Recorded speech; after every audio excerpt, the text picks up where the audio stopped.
Njerëzimi vazhdimisht ka nevojë për jetë më të mirë. Dhe jeta e formulës më të mirë e nxjerrim nga Kurani dhe nga hadithet e pejgamberit sallallahu alaihi wasallam.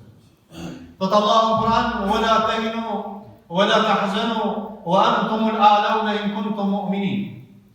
Besimtar, mos u dëshpëroni, mos jetoni në panikë dhe në mërzi, në nënçmim dhe në trishtim.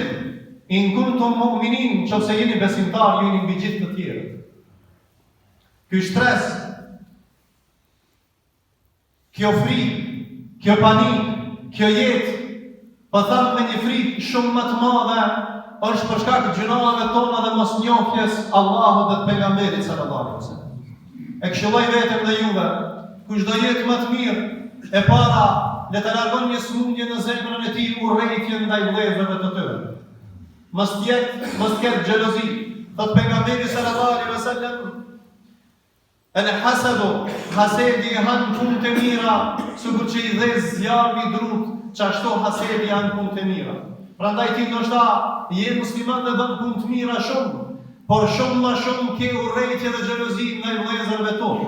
Ti e ke një smundje të zemrës dhe smundesh me pas jetën e mirë. Jetë të mirë me urrejtje dhe në haset në zemrë nuk shkon, se e ke djegë zemrën tënde. Prandaj e këshilloj vetëm dhe juve, kush do jetë më të mirë, le ta shëron zemrën e tij prej hasedit dhe urrejtjes. Nuk ka mundësi me jetu njeriu jetë të lumtur e me pas urrejtje në zemrën e tij. Për argumentim, shoku Rasulullahit alayhis salam tha: "Do të hyjë njeri prej banorëve të xhennetit." Hadithi është rasti është i gjatë, pika të shkurta. Thot është prej banorëve të xhennetit. Edhe shkoi sahabia, ishte kurreshtar me ditë se pejgamberi po merr mysh dhe për filanin se është banor i banorëve të xhennetit.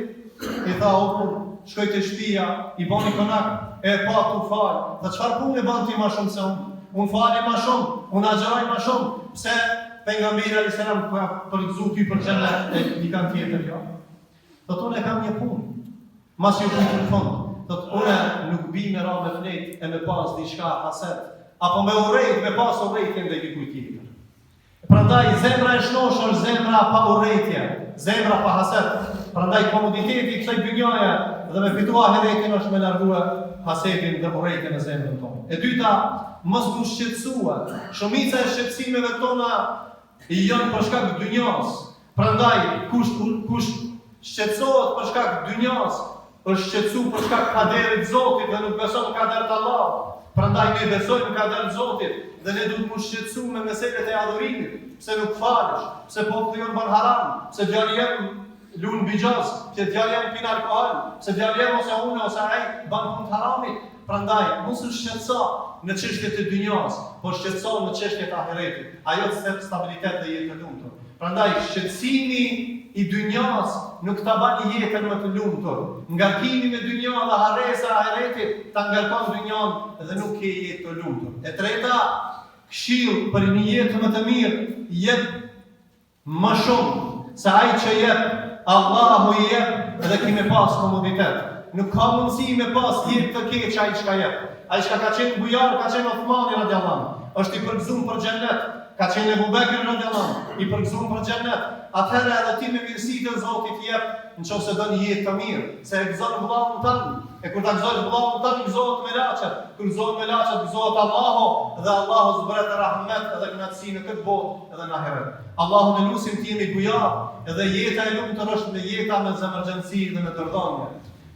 Jetë të mirë kanë ata të cilët nuk presin shumë prej njerëzve, presin shumë prej Allahut. Një kategori e njerëzve 20 vjet e pret dika me shtim punë. 20 vjet e pret një akrim ndonjëtësim. Është i lidh për krijesë.